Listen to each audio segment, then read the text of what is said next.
Welcome on in, guys. Tobin here with you, and thanks for checking out the channel. Hope everybody's doing fantastic out there. Look, I'm not going to do in a video here a rehash of what I did on the radio show today and a lot of what I did yesterday.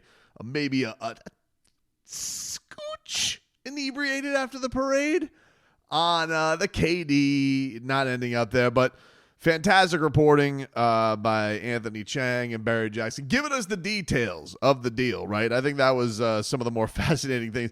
It wasn't even that the Heat didn't land Durant, but man, when you saw the heap of stuff that they offered him, and then there was a little confusion because of the way Shams worded his report. It seemed like at one point that like Haywood Highsmith was a deal breaker, which, by the way, I got to be honest with you, out of all the players the Heat did offer for Kevin Durant, you could argue Haywood Highsmith has been the Heat's best and most reliable out of all of those guys, out of Jaquez, Wiggins, Terry Rozier. Like, Haywood Highsmith, tried and true. So I just want to make sure, like, a lot of respect for Haywood Highsmith as a player and what he brings to the table. Dude is an absolute dog for the Miami Heat. But there was like a little bit of weird, like, oh, the Heat wouldn't offer Haywood Highsmith for Kevin Durant, which it appears that they did. But that's neither here nor there. The thing that everybody's, obviously upset about, which I reflect on my ratio, if you guys missed the rant, which it didn't even it wasn't, this was one of those things where Leroy and I were just having a conversation and it just kind of spilled into that. And people will often ask when you have a radio, take like that, where you're cooking on the take, does it feel better afterwards? And the answer very easily is, you bet your ass it does. It feels great. It actually does help a lot of the times after big losses. And I think that's a reason why, people do seek these things, is because people are just infuriated right now. And, there is a big thirst from the Heat fans, to get back to a place of relevance where they're not out right now. And I get even some of the people who pushed back and said, hey, Tobes, you sounded like an ingrate. You sounded like a bum because this team has been the pillar in this town for years. Hey, man, all of that's true. And nobody, and I mean nobody around here has given that franchise, their front office, their ownership more flowers than me. Which is why I feel like when the call-outs happen or when things are just said in a way that accountability needs to be there, I think that, if I'm telling you it probably holds a little bit of weight because I do give these guys their credit, and I do like when I hear Pat Riley speak and understand what a legend he is and understand, all the things that this guy has forgotten about basketball that I could only dream to know. But he is also the man who has set forth the very big standard of there's winning and misery and there's championship or bust. And the Heat have had some nice stories over the last few years, and there's been no doubt been exciting, thrilling, fulfilling runs, and especially when it's unexpected. Pacers fans can feel this right now. Nobody thinking you have a chance. And, man, they even took it even more to the brink than the Miami Heat had when they got to the finals. And so unfortunate what happened with Tyrese Halliburton. But I think for me that what I've found to be the most confusing when I see the reported offer is, okay, you guys didn't want to put in any real chips to get this guy because you don't want to sell the farm to get a guy you don't think is the difference maker. But my big question now for them with this team and where it's going to go and all the fallout of this, and I'm doing this under the scope of there are going to be no moves. Maybe something else happens. I mean, do I think that a Giannis Antetokounmpo is going to drop out of the sky? And certainly do I have the faith that the Heat are going to get it? Well, I would be pretty foolish to have that faith right now.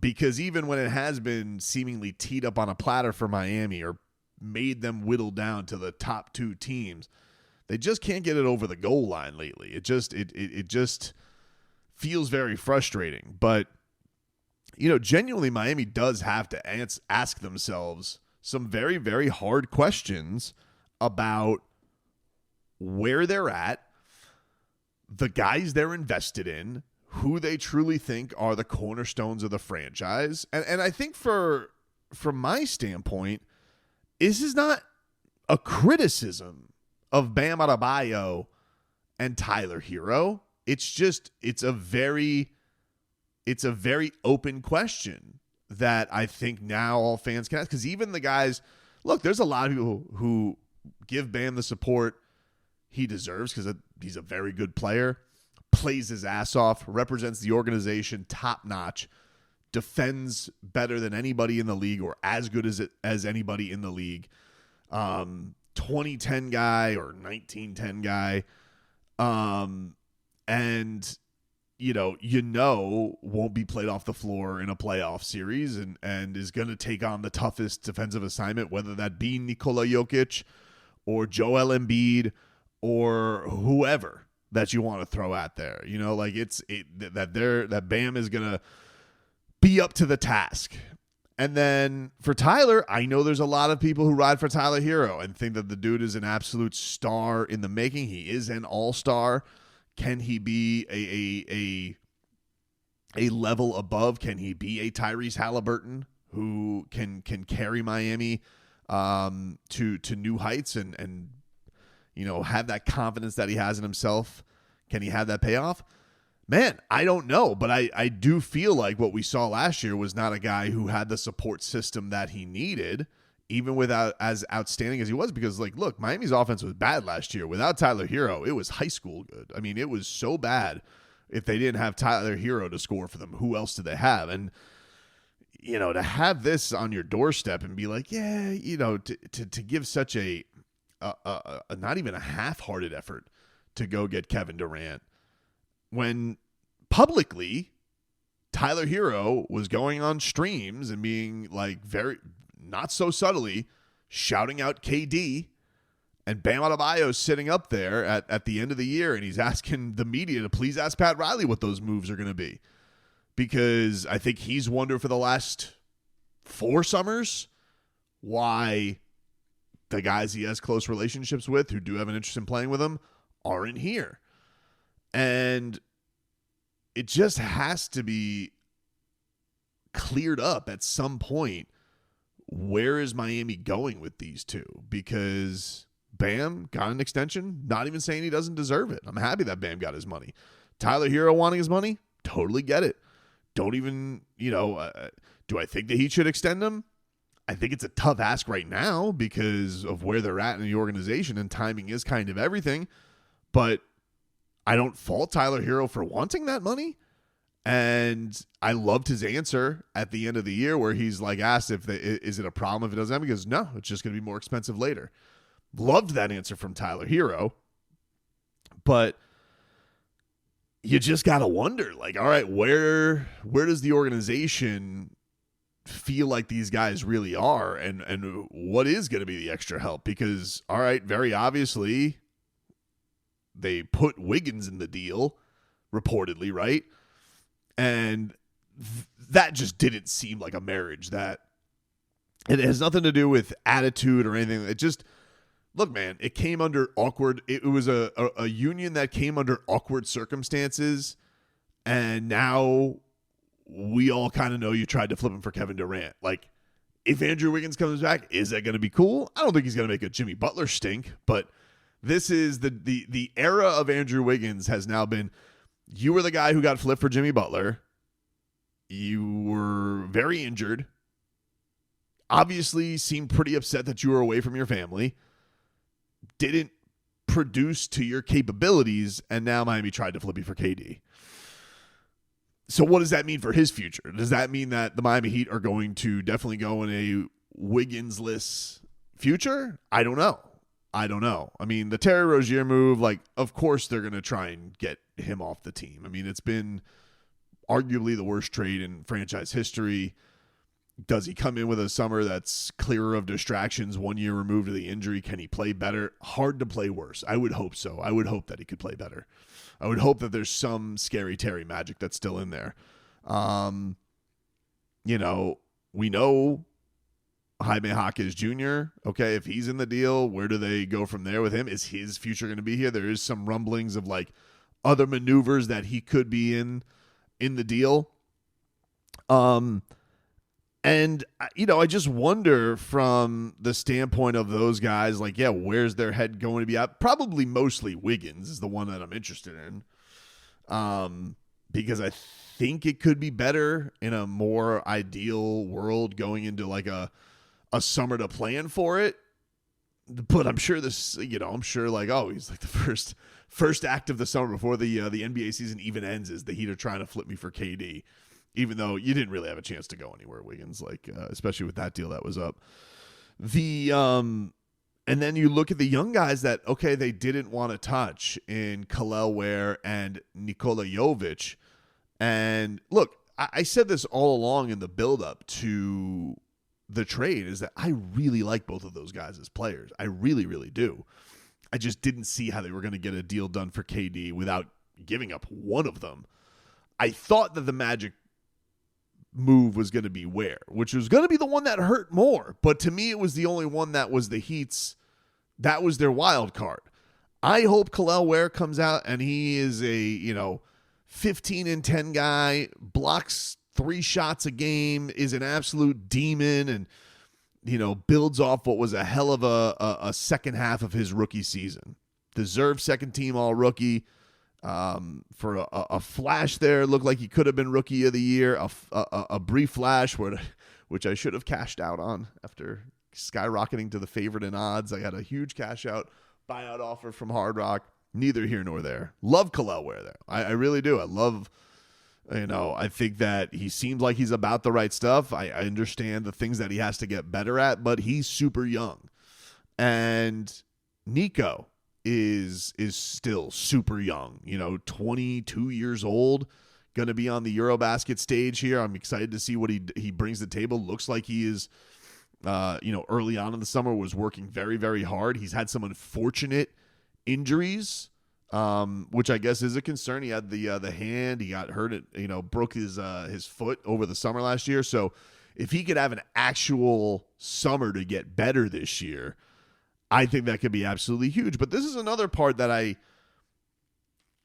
come into this and led to some of my frustration with this is like, all right, are the front office and Eric Spoelstra on the same page here, right? Because we did have the report from Ethan that Spo was a big proponent of the KD deal. But I think if and that's kind of the funny thing is like Spo is, right? Because Spo wants veterans and he wants proven guys. And now he's got 2 21, 22-year-old here in his front court who had good chemistry with one another when they played.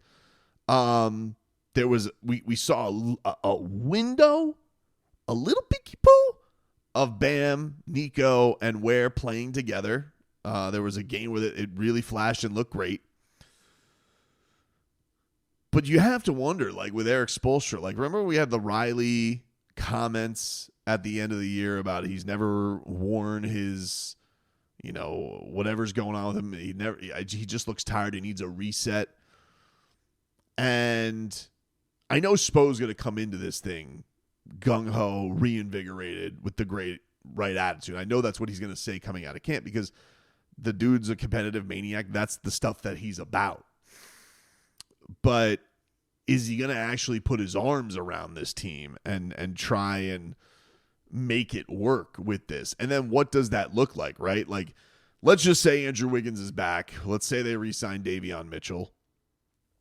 You would likely think that the team starting unit is going to look the same. It's going to look like Davion, Tyler, Wiggins, Bam, Ware, which I would assume then coming off the bench would be Nico as kind of your backup big 6-man change of pace guy, can do a little bit of all, but you can play him with Bam, you can play him with Ware. Maybe there'll be a brief moment in time in games where they all play together and you kind of have like an Orlando Magic-y feel like they have with Paolo, Franz, and Wendell.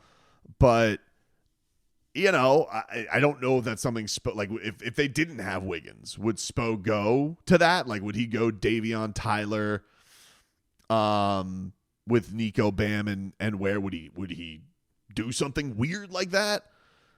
I don't know. And to be fair, like, as much of a Nico fan as I am, he has even said like he likes the sixth man role a little bit more because he thinks he can play like himself. I don't know if he loves being in a unit where, look, he'd be the second best shooter in that lineup, and I don't know if he loves the role of just being spot up shooter guy with the ball not in his hands and the ball just kind of finding him.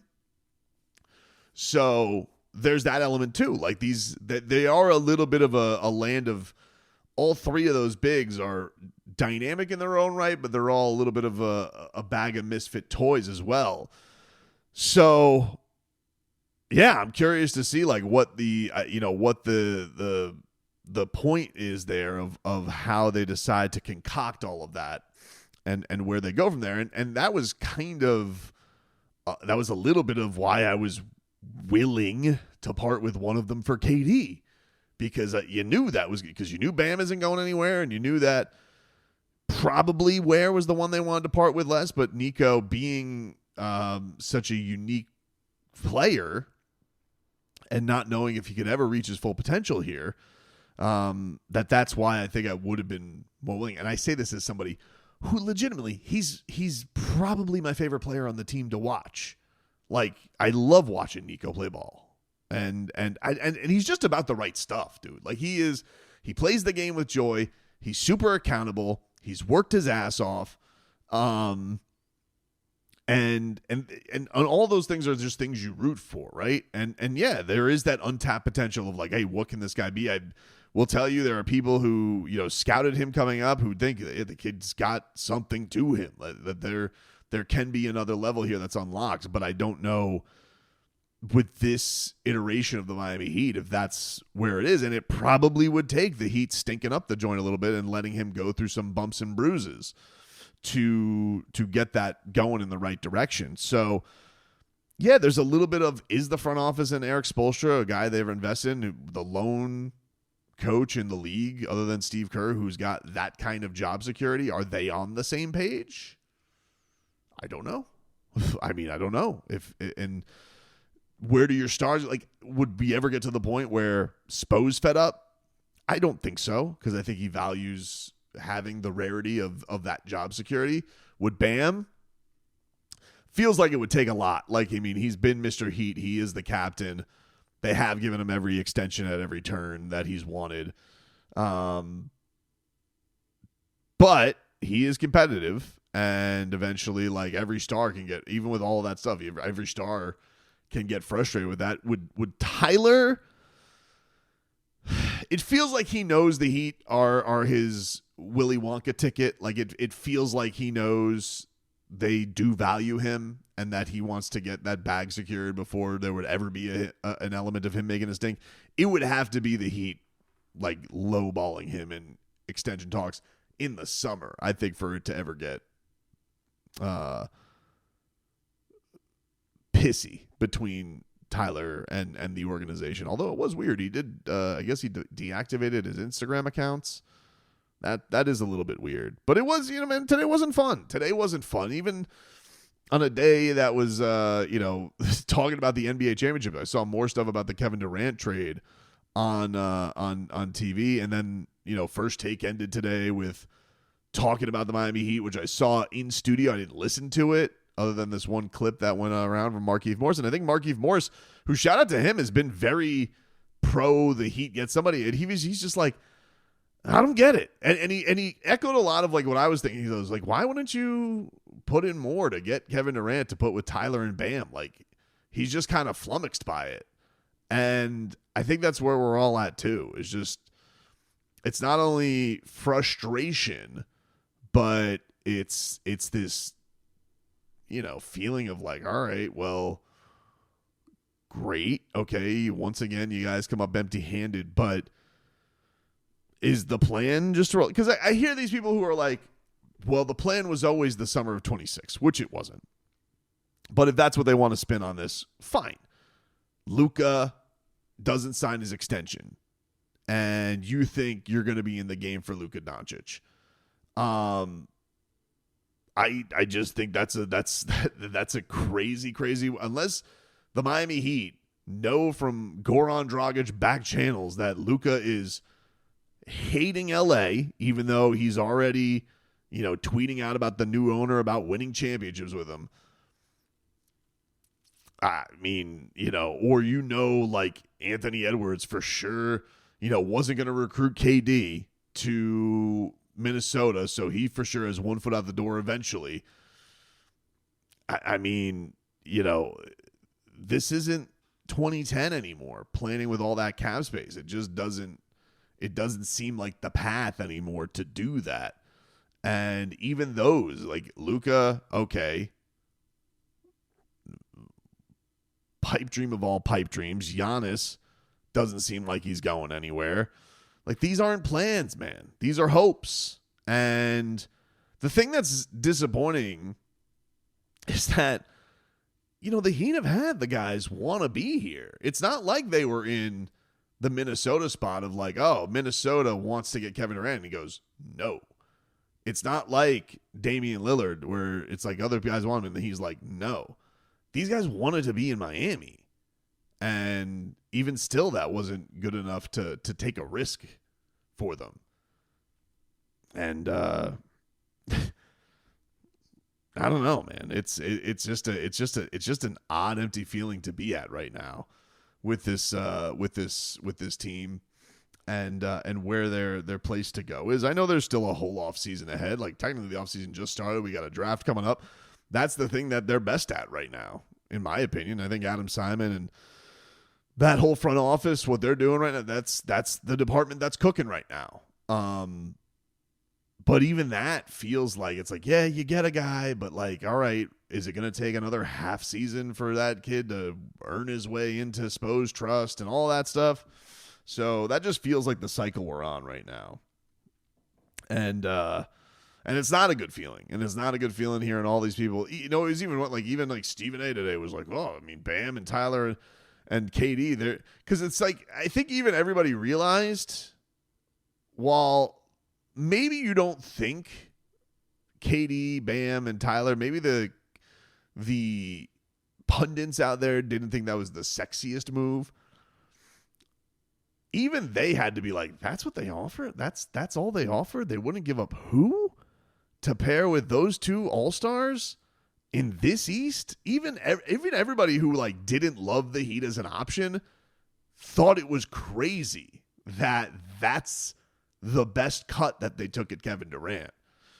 So, I mean, I saw, right before I started recording, I don't know if it's true or not, but I saw there was one rumor, I think it was from Kevin O'Connor of The Ringer, that said like the Cavs were willing to offer Darius Garland for him. And it's just like, you see stuff like that and you're like, yeah, like why did the Heat even want their names in the rumors of this at all? With what it appeared they were offering. Maybe they felt like they were actually close. Maybe they felt like there was no way the Rockets were going to budge, and but I honestly feel like even if the Rockets didn't up their offer and that's what the Heat were offering, which was essentially just the 20th pick, right? Like that was like the 20th pick is essentially what they were offering. And I feel like the Suns, like that was the deal where the Suns were probably like, when they were talking in these back channels about, the Suns may just keep Kevin Durant. Like, if I just saw that offer, I'd be like, you know what, dude, I'm just keeping you. I'm sorry. I can't make this trade in good faith. And I'm sure Katie's camp probably went to both of these teams and was like, hey, can you sweeten the pot a little so we can just get this over with? And the Rockets did. The Heat, I don't know what they offered. I mean, I don't know what you would even consider a little sweetener in this move. Because that was a really bitter trade package.